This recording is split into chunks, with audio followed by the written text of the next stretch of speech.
Hello, America. Welcome once again to another edition of Greg's List Live, your home for serious journalism.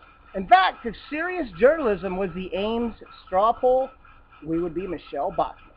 That's right, baby. Number one. It's better than being number two, that's for sure. And I'm trying to think who finished second in that straw poll. It was last week. Michelle Bachmann was first. Who was number two? I don't remember. Must not be that important. But anyway, Rick Perry got 790 write-in votes. That's the important thing to remember because, folks, that's right. We're going to have another Texas governor as president of the United States of America. I'm not a big fan of Michelle Bachmann. Why? Because, well, every day we wake up and we turn on the news and say, did Michelle Bachmann say anything stupid yesterday? And most of the time the answer is yes. So I think we need to change the argument or the question and say, did Michelle Bachmann actually say anything smart yesterday? It's going to be a lot more efficient, folks. You know, it's going to take a lot less time to talk about what she said smart because she's basically worked for the IRS as an attorney and taken lots of farm subsidies, and her husband's taken lots of government grants for his counseling business, which assures I can tell all my gay friends that Marcus Bachmann can pray away your gay. Just go to Minnesota in the cold, and your gay will be prayed away, my friend. Actually, your balls will probably be frozen, and that'll stymie any urges you might have. But and anyway, yeah, Michelle Bachmann. I mean, what has she done? Last week, she said that her crowning achievement as a legislator in Congress was the Light Bulb Freedom and Choice Act, which, well, put it this way, folks. The Light Bulb Freedom, they passed a law a couple years ago. I think it was under George W. Bush, actually, that is going to eventually make everybody move to fluorescent light bulbs. And the House of Representatives, once they won the majority in the 2010 November elections, they came in and they passed several bills. One repealed Obamacare, that's good. But they passed a bunch of other ones that they knew were going to go absolutely nowhere. And the Light Bulb Freedom of Choice Act was one of those bills. And that's her crowning achievement. I mean, if you listen to her talk, hi, I'm Michelle Bachmann. I'm going to run for president of the Soviet Union. I mean, United States of America. I'm a congresswoman from Minnesota. I can see Eskimos from my house. And let me tell you something. We're going to take the country back. I'd also like to wish Elvis Presley a happy birthday. We're going to take the country back. I was born in Iowa, Waterloo, Iowa. Same place as John Wayne Gacy, Iowa. So, I mean, that's basically what she sounds like and why she has any support at all from the Tea Party. I realize that she paid for that straw poll. And I almost thought of who came in second. It was right there. I had a brain freeze. The name was on the tip of my tongue. RP. Every time I hear those initials, all I can think of is Rick Perry. So RP came to my head for a second. I cannot, for the life of me, think who finished second in the Ames straw poll. I guess it doesn't matter. But anyway, a lot has happened, folks. This is, I haven't broadcast in a while because I've been on vacation. I've been to Martha's Vineyard, and I've been on a mission. I've been trying to find the Democrats' budget. It's been 830 days since they've had one, counting.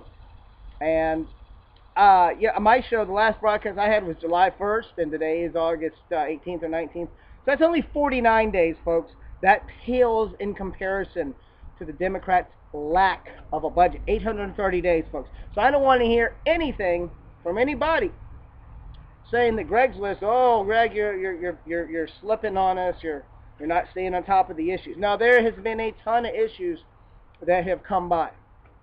We've had a couple of debates. The last Republican debate, it was actually the one in New Hampshire. and I don't know who won, but the people that lost are the ones that don't have any money. And Rick Perry was not actually a member of this. He wasn't even in the fray yet. And as soon as he announced last Saturday, he immediately catapulted above Mitt Romney and Michelle Bachmann into first place. So, folks, I think we're going to have RP. Oh, you know what? I remember who came in second in the Ames straw poll. Ron Paul. That's right, Ron Straw Paul. He always does well in his straw polls. I mean, straw polls. I'm sorry, did I say straw poll? I meant straw poll. But at any rate, folks, this is there's a lot to catch up on. I need to be a little bit more diligent about taping episodes. Earlier this week, the famous Oracle of Omaha, Mr. Warren Buffett himself, said that Congress should stop coddling the rich taxpayers, and that all these super wealthy people should pay more taxes. And he said this many times before. And every time he said this, I've expected Mr. B to cut a check to the government. You know, some people are asking for a $5 billion check. But I just want to see maybe $1 billion. Just send it off to the black hole that is the federal government. Folks that have heard of Milton Friedman before, the famous economist, and he's really one of the guys that I look to as an expert on the way reality and economics kind of meet together. There's a lot of economists like Paul Krugman that are basically academics, and they live in this fantasy lands where Keynesian economics works. And Keynesian economics, well, folks, it's a lot like this swimming pool behind me. Okay. Let's say the swimming pool has a finite amount of water. This is a Keynesian talk. Has a finite amount of water. A Keynesian would say, well, if you jump in off the diving board, which, boom, oh, there's a little George Bulldog doghouse for you too. If you jump in off the diving board, some of the water is going to switch and transition to the shallow end. And that's called spreading the wealth, Keynesian style. They want to redistribute the wealth. But the problem with Keynesians is they deal with a finite amount of water. Now, Milton Friedman would say, well, the pool doesn't look that full right now, Greg. Why don't you put some more water in there, and the water will spread out to both the shallow and the deep end. In fact, he famously once said if the federal government was put in charge of the Sahara Desert, there'd be a shortage of sand in 5 years. Now that is a fact, my friend. And that is exactly why people like Warren Buffett, these evil rich people, I'd rather have Warren Buffett keep his money and invest it wisely. Think about it, folks. Would you rather have an expert? Because Warren Buffett, even though he's getting a little old and senile, and I'm sure his heirs are probably thinking it's about time for that power of attorney thing to get signed if he wants to pay more taxes. But I'd much rather have Warren Buffett, spend his money and let it stay in the private sector. Because once it gets donated to the government, it disappears forever. It's like a Stephen Hawking-esque black hole. And case in point, folks, about what the evil rich do with their money. I live in Atlanta, and we have a huge company here called Home Depot. And two of the founders of it, Bernie Marcus and Arthur Blank, are part of this cadre of evil rich. And let me just tell you what they've done with some of their money. First, Bernie Marcus, he donated $250 million to build the Georgia Aquarium, which is the largest freshwater aquarium in the world. Now, sure, it's littered with Home Depot propaganda, and it's basically a monument to the greatness of Bernie Marcus, but it actually creates real jobs. That $250 million has created, I don't know exactly how many people work there, but I'm sure it's a couple hundred folks, and it brings in a lot of tourist revenue. And the amount of traffic that it brings into a normally desolate downtown Atlanta it is unfathomable. I mean, there's a ton of people. They also have special events there. I think they have proms there, and companies can rent it out for their Christmas parties. So it's a huge economic boom. And if he had just given that money to the government, if he had given the $250 million to the government and said, hey, you know what? The only way you get this is if you explicitly build an aquarium with it, Well, we all know it would have taken twice as long and cost 10 times as more if the government was in charge of it. Now, the other one I mentioned, Mr. Arthur Blank, well, what did he do with his money? He bought a franchise, a moribund franchise actually, called the Atlanta Falcons. Excuse me. A little ice house for you.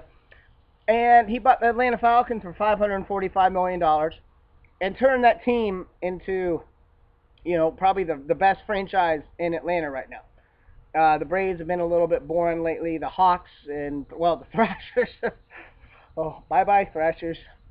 They migrated north to Winnipeg. So we no longer have them. They were managed by the ill-fated Atlanta Spirit LLC, who recently sold the Hawks to some guy in Los Angeles. But anyway, Arthur Blank bought the Atlanta Falcons for $550 million. Now, they have at least 53 players on that roster, plus the people that are on the practice roster. So that's a total of probably 60 to 65 NFL players that are making at least, the NFL minimum, I think, is $400,000 a year. And Matt Ryan is making like $8 to $10 million a year. So you just think about the tax rolls that come from just the players.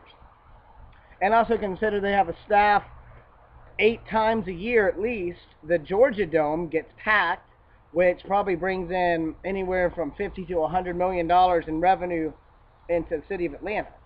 So since he was allowed to keep his money, he didn't just sit on it. He's not like the Monopoly guy wearing the little goggles and hiding it under his mattress. He actually used it to buy the Atlanta Falcons. And sure, you go to a Falcons game and there's a lot of Home Depot stuff there too. But why not? If you have this much money, why not buy something as a hobby? I'm sure that neither the aquarium nor the Falcons actually make the owners that much money as far as the cash flow thing going. But, they provide a lot of jobs for the economy. They provide a sense of glory for the people that bought them. And the bottom line is they're able to, use their wealth in ways that the government would not be able to. So, Mr. Buffett, I implore you, please keep your money. Now, I wanted to go to our best friend out there in China, Mr. Redneck Buddha. Buddha, what do you got? You tell Mr. Buffett that if he really wants to pay the government more money, he needs to cut my Geico premium by 50%.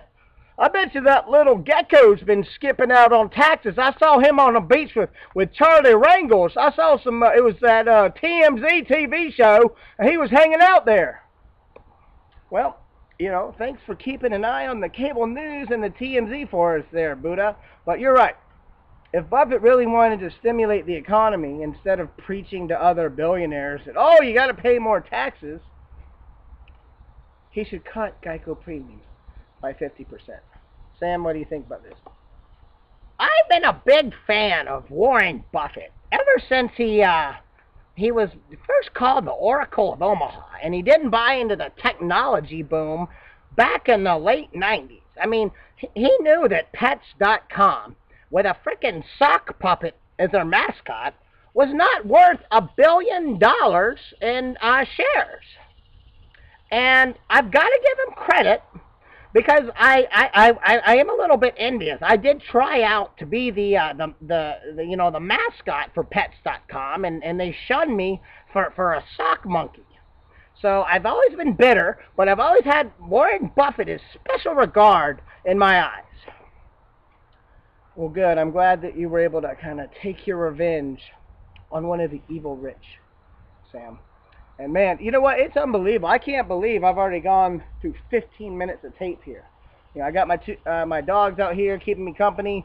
The wife has been in there beating on the window. I assume she wants me to go pick up food. But we record live here, folks. So if I made any errors or statements that offended you, don't take it personally. And we're going to be back a little bit more often now, folks. I am very busy in my job, but I'm not too busy to be looking out for you, America, because the bell is tolling. And I want everybody to realize the next election is a specimen, folks.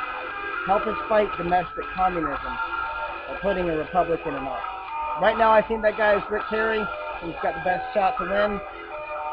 We'll see. I'll be like Wonder Bra. I'll support any GOP candidate that wins the primary. But right now, let's keep our focus on kicking Barack Hussein Obama out of office. We'll see you tomorrow on Greg.